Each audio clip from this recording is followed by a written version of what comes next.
Good evening and welcome to the Accendo Trader Group. This is our video trade plan for Wednesday, June 4, 2008. AccendoTraders.com, effective trade plans delivered daily. Each night we go through the same thing, our routines, aftermarket routine to make sure we're on the right side of our trades, check any news, see what could be coming down the pipe that could affect our trades. And as always, we want to have time for our family and have a life. Today in the news, well, it was interesting. It was kind of like yesterday. Suddenly, right before the market, out of nowhere, here comes Bernanke. And the basic feel or the basic commentary on what Bernanke had to say is nothing new. It was nice that he came out and spoke in defense of the dollar, but he didn't really say anything new, anything to really, jar the market. There was initial uptick after what he said, but for the most part, he didn't say anything new. There's inflation concerns. That inflation concern is a risk, but we're committed to the strength of the dollar. So there's nothing really new there.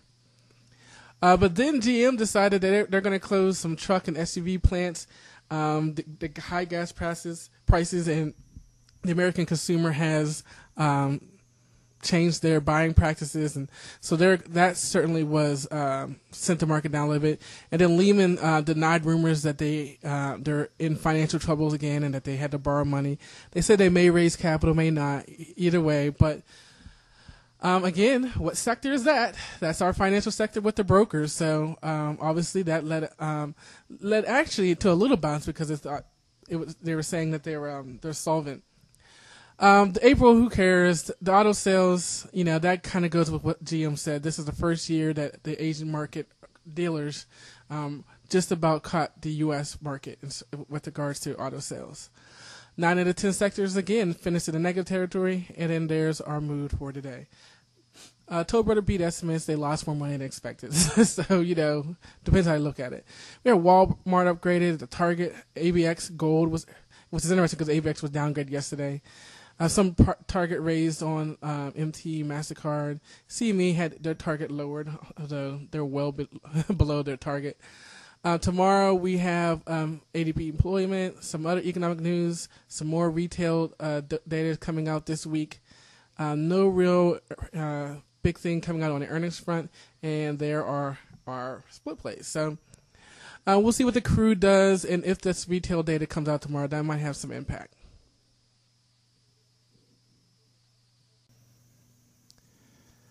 Okay, as we begin to look at our flag list from last night, and I'm kind of going off the same thing that we said last night, which is we're going to stick with stocks that have good trends, just a good looking chart. The indicators are certainly waffling a little bit. A lot of our stocks are starting to look like this. What does this look like? Well, it looks like the NASDAQ has created what? A new rectangle, right? We're right in between these two resistance lines, resistance and support line. So the only real stock that to me, there's about two of them that, I'm waffling on. The first one is RIM because it's still by definition a good bullish chart, but I really don't like this push down. So tomorrow to me is a good determination day of I might get out as far as liking this chart. Now we've been holding on to RIM based upon still liking Apple, and even Apple is starting to show us a little weakness. And look at the rise in volume here. But as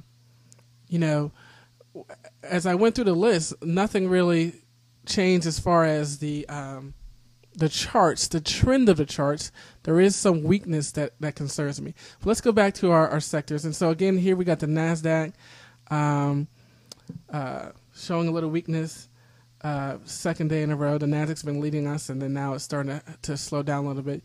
You can see the indicators of what happened. What we originally was saying was bullish on last Friday is now starting to roll over. MACD and RSI already have. Just taking a look and see that what did the NASDAQ fail? The 200 moving average is like it did here. So we're setting up a double top. But let's see what happens when we get down here to last week's lows. Remember, this is the key. What's happening at last week's lows? If we break last week's lows, then all bets are off and we can head lower. Here's the Dow, and we're potentially, this is where we bounced last week. Now, we broke last week lows on the Dow, but where did we bounce? We bounced on the October downtrend line. We bounced there last week, so we need to see, are we going to bounce here? Otherwise, we certainly look to push lower. We got a little support here around, what is that, about 12,300, 1290, 12,290 in this range. And that's kind of where we bounce. Let's take a look at the indicators here. Again, the NASDAQ, the Dow never really turned over to begin with, and it looks like it's heading lower. Same thing with the S&P. We haven't quite broken the lows, but we're close to it.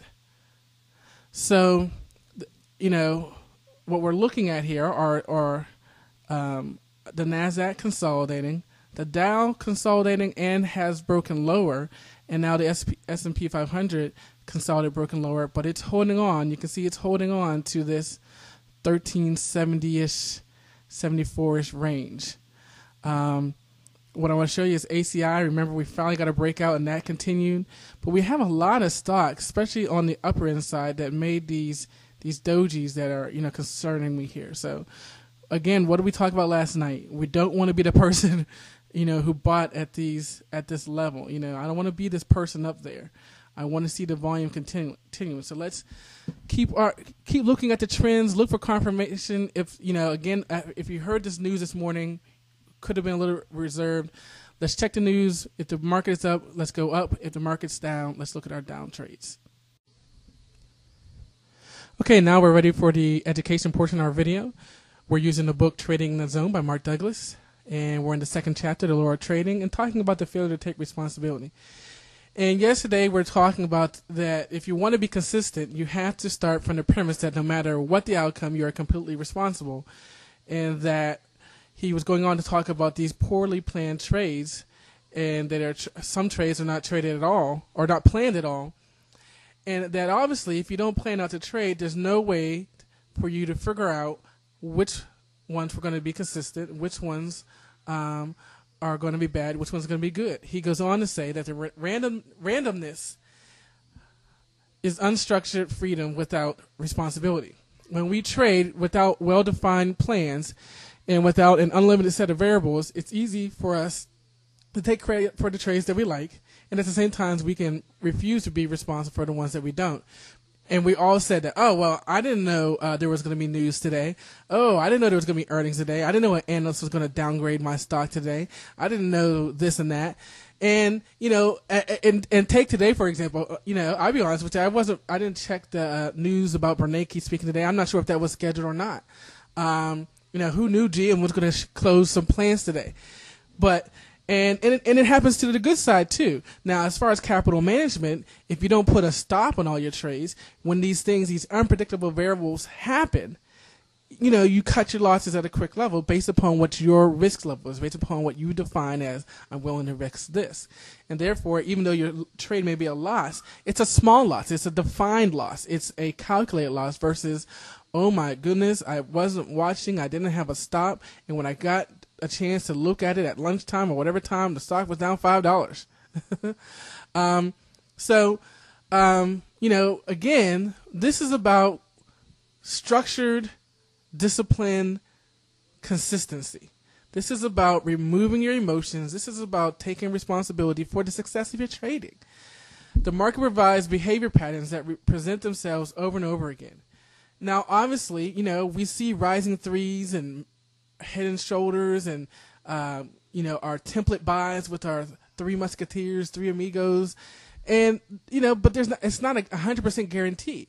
So certainly it's a statistically reliable fact that when we have our things lined up, all our eyes, the invest tool, three arrows, statistically we should make it, but we're not going to always be right. But more importantly, at least we can consistently say this is our system, and we know why this happens. We know why the stock's going up based upon what we see. So again, how do we solve randomness? How do we solve the many variables in the stock market? Well, he goes on to say, It is easily resolved with a disciplined, organized, and consistent approach. A trade plan, a trading methodology, a trading system. As always, to get the full version, there it is. Subscribe to podcast HTML. We are working on per a request, and it's something we've been working on for a while. We do have the ability to do a flash version, and it's coming. The podcast, thank you for your feedback. And again, we're continuing to put new. I have about 10 more articles to put on the blog. Go check out the blog. Give me some feedback. Let's start talking. Let's dialogue. And let's grow our trade plans together. Let's be consistent in the market together. Trade your own risk, and I will see you guys tomorrow.